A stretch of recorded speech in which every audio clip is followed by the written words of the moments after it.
दोस्तों, दिन के 11 बजे का टाइम था।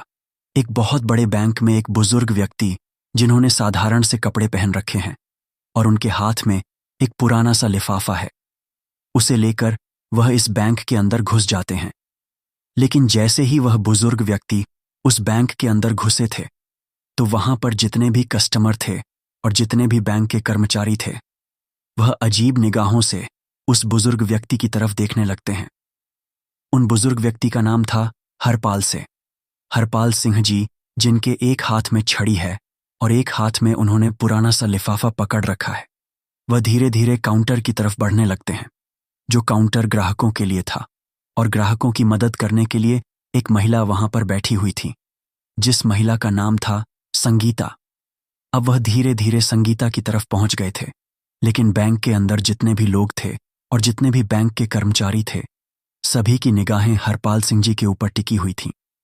इसके बाद वह संगीता के पास जाते हैं और जाने के बाद बड़ी ही विनम्रता से कहते हैं कि देखिए मैडम, मेरे अकाउंट में क्या हो गया है, यह अच्छी तरह से चल नहीं रहा है। ऐसा कहकर हरपाल सिंह जी उस लिफाफे को संगीता की तरफ बढ़ाते हैं, लेकिन संगीता हरपाल सिंह जी के कपड़ों को देखकर उन्हें जज करती है और कहती हैं कि बाबा, क्या आप गलत बैंक में तो नहीं आ गए? मुझे लगता है कि आपका खाता इस बैंक में नहीं होगा। लेकिन तभी जो हरपाल सिंह जी होते हैं, बड़े ही सहजता से कह देते हैं कि बेटी, एक बार तुम देख तो लो, शायद हो सकता है मेरा खाता इसी बैंक में हो। उसके बाद संगीता लिफाफा रखते हुए उनसे कह देती है कि बाबा, इसमें थोड़ा सा टाइम लगेगा और आपको थोड़ी देर तक वेट करना होगा। ऐसा कहकर संगीता और बैंक में मौजूद अन्य लोगों का काम करने लगती हैं और हरपाल सिंह जी वहीं पर खड़ा होकर वेट करने लगते हैं। थोड़ी देर तक वह करते हैं और वेट करने के बाद दोबारा से कहने लगते हैं कि बेटी, अगर तुम थोड़ा बिजी हो तो तुम मैनेजर को फोन कर दो। दरअसल मुझे उससे भी कुछ काम है, तो मैं उनसे कुछ बात कर लेता हूं। इसके बाद संगीता ना चाहते हुए भी अपना फोन उठाती है और फोन उठाकर मैनेजर के केबिन का नंबर डायल कर देती है। उसने फोन किया था। फोन करने के बाद मैनेजर को बता दिया था कि एक बुजुर्ग व्यक्ति आपसे मिलना चाहते हैं, आप कहो तो मैं उनको वहां पर भेज देती हूं। इसके बाद जो मैनेजर होता है, वहीं से हरपाल सिंह जी को देखने लगता है। हरपाल सिंह जी बड़े ही साधारण दिखाई दे रहे थे, तो तभी मैनेजर फोन पर संगीता से पूछने लगता है कि क्या यह हमारे बैंक का कस्टमर है या फिर ऐसे ही कुछ मुंह उठाकर चला आया है। तो वह कहती है कि सर, यह बात तो मुझे नहीं पता है, लेकिन यह आपसे मिलने की बात कर रहे हैं। तो उसके बाद मैनेजर कह देता है कि ऐसे लोगों के लिए मेरे पास टाइम नहीं है, तुम ऐसा करो, इन्हें बिठा दो और थोड़ी देर बैठकर यहां से चले जाएंगे। ऐसा कहकर संगीता को आदेश मिल गया था बैंक मैनेजर की तरफ से, और संगीता हरपाल सिंह जी को वहां पर वेटिंग एरिया में बैठा देती है। कहती है कि बाबा, आप वहां पर बैठ जाओ, थोड़ी देर में मैनेजर साहब फ्री हो जाएंगे और उसके बाद आपसे मिल लेंगे। इसके बाद हरपाल सिंह जी वहां से टहलते हुए वेटिंग एरिया की तरफ चले जाते हैं और वहां पर कोने में रखी हुई एक चेयर पर जाकर बैठ जाते हैं। सभी लोग अभी तक भी हरपाल सिंह जी की तरफ देख रहे थे, क्योंकि वहां पर जितने भी कस्टमर आया करते, वह अच्छे खासे सूट बूट में आया करते। लेकिन हरपाल सिंह जी ने साधारण से कपड़े पहन रखे थे और देखने से लग भी नहीं रहा था कि इनका अकाउंट इस बैंक में होगा, क्योंकि उस बैंक के अंदर काफी अमीर लोगों के अकाउंट रहा करते थे और यहां पर हरपाल सिंह जी का अकाउंट होने का कोई सवाल ही पैदा नहीं हो रहा था। इसी वजह से हरपाल सिंह जी आकर्षण का केंद्र बन गए थे और सभी लोग उनकी तरफ घूर कर देखे जा रहे थे और तरह तरह की बातें उनके बारे में बना रहे थे। यह बातें हरपाल सिंह जी को भी सुनाई देती हैं, लेकिन वह इन सभी चीजों को इग्नोर करते हैं और अपना नंबर आने का वेट करते रहते हैं। वह सोचते हैं कि थोड़ी देर में मैनेजर आएगा और उससे मैं बात कर लूंगा। इस बैंक के अंदर एक और व्यक्ति छोटी पोस्ट पर काम किया करता था, जिसका नाम था पवन। अभी बाहर गया हुआ था और जैसे ही वह बैंक के अंदर आता है, तो वह देखता है कि एक बुजुर्ग व्यक्ति जो कि वेटिंग एरिया में बैठा हुआ है, उसकी तरफ सभी लोग देख रहे हैं और उसके बारे में तरह तरह की बातें कर रहे हैं। कोई उसे भिखमंगा कह रहा है और कोई कह रहा है कि इस बैंक के अंदर तो इसका अकाउंट हो ही नहीं सकता और ये यहां पर कैसे आ गया, ऐसे लोगों को इन लोगों ने क्यों बैठा रखा है। इस तरह की बातें उसके बारे में चल रही थीं और यह सभी बातें पवन भी सुन लेता है। तो उसके बाद पवन सीधा हरपाल सिंह जी के पास जाता है और वहां पर जाकर बड़े आदर भाव से उनसे पूछने लगता है कि बाबा, आप यहां पर क्यों आए हो और क्या काम है आपको। क्योंकि पवन को यह सब कुछ बड़ा ही बुरा लगता है। वह बुजुर्ग व्यक्ति की हालत को देखकर थोड़ा सा परेशान हो जाता है और इसी वजह से वह उससे पूछने के लिए गया था। वहां पर जाने के बाद वह बुजुर्ग व्यक्ति पवन को बता देता है कि मुझे मैनेजर से मिलना है और उससे मुझे कुछ काम है। इस बात को सुनकर पवन उनसे कहता है कि ठीक है बाबा, आप थोड़ी देर यहां पर वेट करो और मैं अभी मैनेजर से बात करके आता हूं। इसके बाद पवन मैनेजर के केबिन में जाता है और उन्हें उस बुजुर्ग व्यक्ति के बारे में बता देता है, लेकिन मैनेजर पहले से ही उस बुजुर्ग व्यक्ति के बारे में जानता था और कहने लगता है कि पता है मुझे, मैंने ही उसे वहां पर बिठा रखा है। थोड़ी देर वहां पर बैठेगा और बैठने के बाद वहां से चला जाएगा। इसके बाद मैनेजर पवन को और कोई काम बता देता है और कहता है कि तुम ना काम कर लो और तुम्हें इस चीज से कोई भी मतलब नहीं है। अब पवन दूसरे काम में लग जाता है और धीरे धीरे उस बुजुर्ग व्यक्ति को वहां पर बैठे हुए लगभग 1 घंटा हो गया था। 1 घंटे तक बुजुर्ग व्यक्ति अपना धैर्य रखता है, लेकिन उसके बाद उसे यह बात सहन नहीं होती। वह खड़ा होता है और खड़ा होने के बाद मैनेजर के केबिन की तरफ बढ़ने लगता है। अब जैसे ही वह मैनेजर के केबिन की तरफ बढ़ता है तो मैनेजर देखता है कि वह बुजुर्ग व्यक्ति उसके पास ही आ रहा है, तो वह फौरन से अपने केबिन से बाहर निकलता है और निकलने के बाद उस बुजुर्ग व्यक्ति के सामने खड़ा हो जाता है और थिरकते हुए पूछने लगता है कि हाँ बाबा, बताइए आपको क्या काम है। तो हरपाल सिंह जी अपना लिफाफा आगे की तरफ बढ़ाते हुए कहने लगते हैं कि बेटा, यह देखो, मेरा बैंक अकाउंट की डिटेल इसके अंदर है और मेरे बैंक अकाउंट से कोई भी लेन देन नहीं हो पा रही है। आप देखकर यह बताइए कि इसमें क्या दिक्कत है। अब इस बात को सुनकर मैनेजर थोड़ी देर तक सोच विचार करता है और सोच विचार करने के बाद कह देता है कि बाबा, जब किसी बैंक अकाउंट में पैसे नहीं रहा करते तो ऐसा ही हो जाता है। मेरे ख्याल से आपने भी अपने अकाउंट में पैसे जमा नहीं करवाए होंगे और इसी वजह से आपके अकाउंट की लेन देन रोक दी गई है।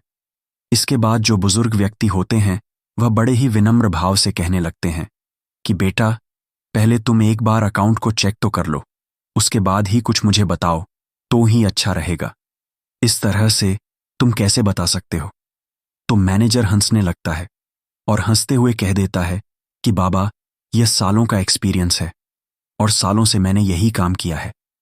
आप जैसे लोगों की शक्ल को देखकर मैं बता देता हूं कि कौन व्यक्ति किस तरह का है, किसने अपने अकाउंट में कितना पैसा जमा किया होगा। तो आपके अकाउंट में तो मुझे कुछ भी दिखाई नहीं दे रहा और मैं चाहता हूं कि अब आप यहां से चले जाओ। सभी कस्टमर आपकी तरफ देख रहे हैं और बैंक के अंदर एक अलग तरह का माहौल क्रिएट हो रहा है। इसके बाद हरपाल सिंह जी उस लिफाफे को उसकी टेबल पर रखते हैं और कहते हैं कि ठीक ठीक है बेटा, मैं तो चला जाऊंगा, लेकिन तुम इस लिफाफे में जो भी डिटेल लिखी हुई है उनको एक बार जरूर से देख लेना। ऐसा कहकर हरपाल सिंह जी वहां से जाने लगते हैं और जाते जाते जैसे ही वह गेट पर पहुंचते हैं तो फौरन मुड़कर कहते हैं कि बेटा, तुम्हें यह सब कुछ करने का बहुत बुरा नतीजा भुगतना पड़ेगा। ऐसा कहकर हरपाल सिंह जी वहां से बैंक के मेन गेट से बाहर निकल गए थे और टहलते टहलते वहां से चले जाते हैं।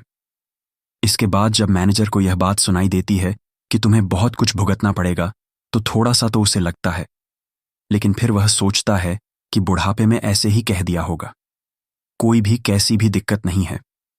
मैनेजर अपने काम धंधे को करने के लिए चला जाता है। इधर टेबल पर वह लिफाफा पड़ा हुआ था जिस लिफाफे के अंदर बुजुर्ग व्यक्ति के बैंक अकाउंट की डिटेल थी। इसके बाद जो पवन होता है वहां से उस लिफाफे को उठा लेता है और अपने कंप्यूटर के सर्वर में लॉग इन करके उस लिफाफे के अंदर दी गई जानकारी के हिसाब से ढूंढने लगता है।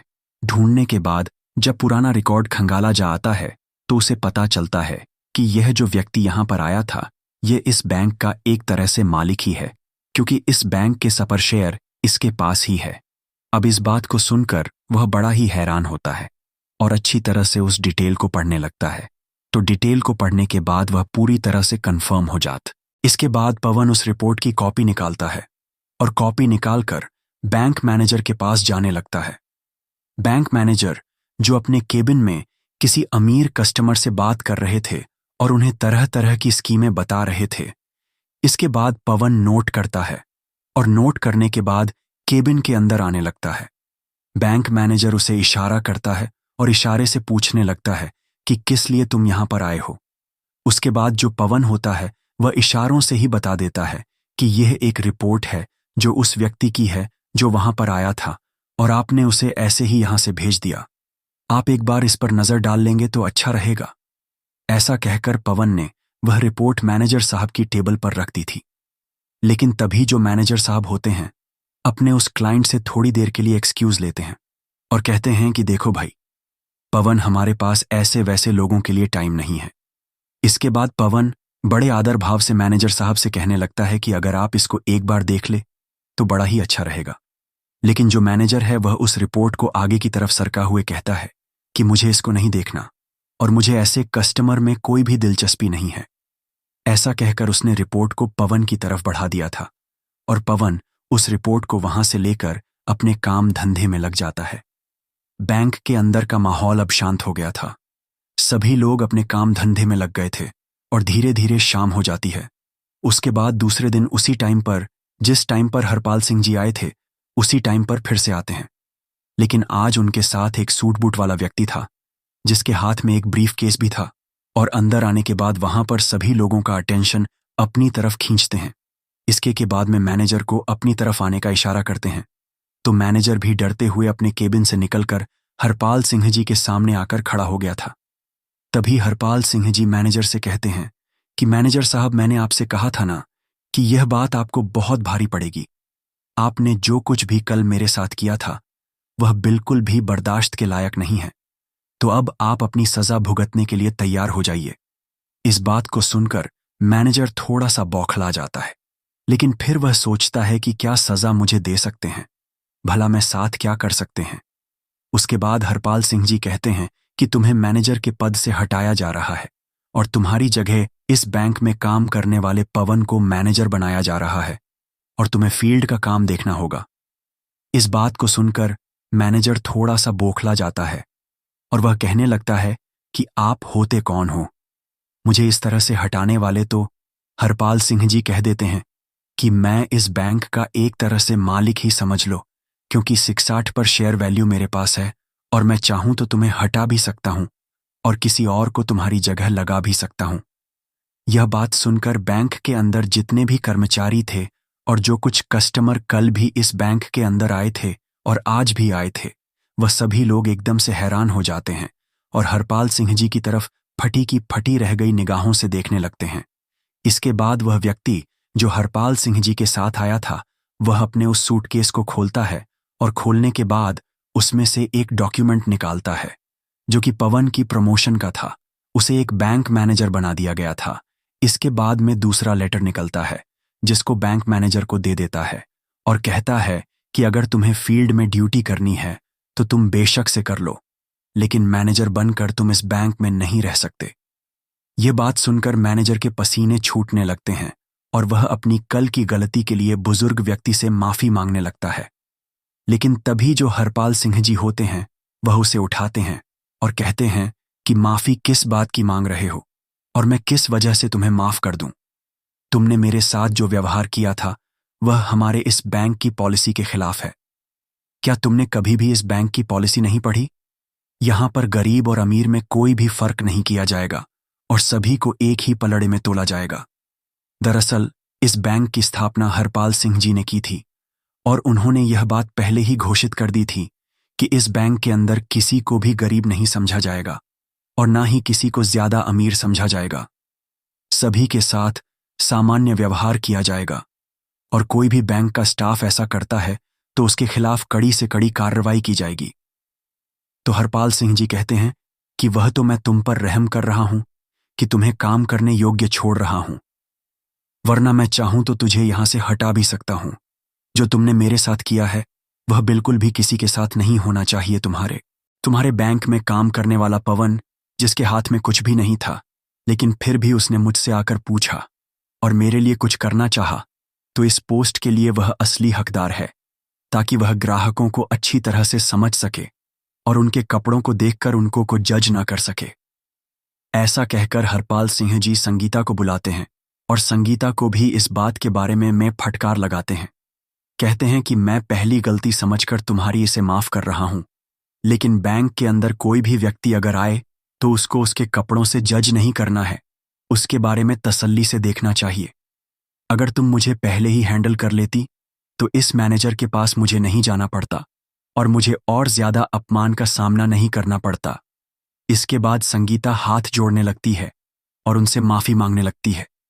कहती है कि बाबूजी मुझे मां कर दो, मुझसे बहुत बड़ी गलती हो गई और आगे से आपको ऐसा कुछ भी देखने को नहीं मिलेगा। इसके बाद हरपाल सिंह जी वहां से उस व्यक्ति के साथ वापस जाने लगते हैं और सभी लोगों से कह गए थे कि पवन से बहुत कुछ तुम्हें सीखने की जरूरत है और इससे जितना हो सके उतना सीख लीजिए, तुम्हारे लिए अच्छा होगा। अब मैं बीच बीच में यहां पर किसी न किसी को भेजता रहूंगा जो तुम्हारी इन हरकतों के बारे में अच्छी तरह से मुझे रिपोर्ट दे सके। कि ऐसा कहकर हरपा सिंह वहां से चले गए थे और बैंक का पूरा स्टाफ इस बारे में बात करने लगता है और सोचता है कि अब अच्छी तरह से काम करना होगा, कहीं अगली बार उनका नंबर ना आ जाए। इस बात को सोचकर पूरा बैंक सुधर जाता है और सभी लोग अच्छी तरह से उस बैंक के अंदर काम करने लगते हैं। हरपाल सिंह जी का यह कारनामा चारों तरफ फैल गया था और सभी लोग उस बैंक की बढ़ाई करने लगते हैं और कहते हैं कि मालिक हो तो ऐसा हो, वरना बेशक से ना हो, क्योंकि ज्यादा मालिक अपने बैंक को खोलकर चले जाते हैं। फिर चाहे पीछे से मैनेजर किस तरह का काम करें या पीछे से कोई भी कर्मचारी कैसा भी काम करें, उन्हें इस चीज से कोई भी मतलब नहीं होता है। लेकिन हरपाल सिंह जी ने अपने ऑनर होने का पूरा कर्तव्य निभाया और उस बैंक के कर्मचारियों को अच्छा सा सबक सिखाया। आप क्या कहना चाहते हो हरपाल सिंह जी के बारे में? आप क्या कहना चाहते हो पवन के बारे में? आपकी जो भी राय कमेंट बॉक्स में लिख सकते हो, लोगों के साथ शेयर कर सकते हो। वीडियो अगर अच्छी लग तो वीडियो को लाइक और चैनल को सब्सक्राइब जरूर करें ताकि हमें थोड़ा सा हौसला मिले। आप लोगों के लिए ऐसे ही अच्छे अच्छे वीडियो बनाने के लिए इन कहानियों को सुनाने का उद्देश्य किसी को परेशान करना बिल्कुल भी नहीं है। यह कहानी आपको इसीलिए सुनाई जाती है ताकि आप लोग इन कहानियों में से कुछ ना कुछ सीख सको और अपने जीवन में उस चीज को अप्लाई कर सको। मिलते हैं किसी अगली वीडियो में नए टॉपिक के साथ। तब तक के लिए जय हिंद, जय भारत। आप सभी का बहुत बहुत धन्यवाद।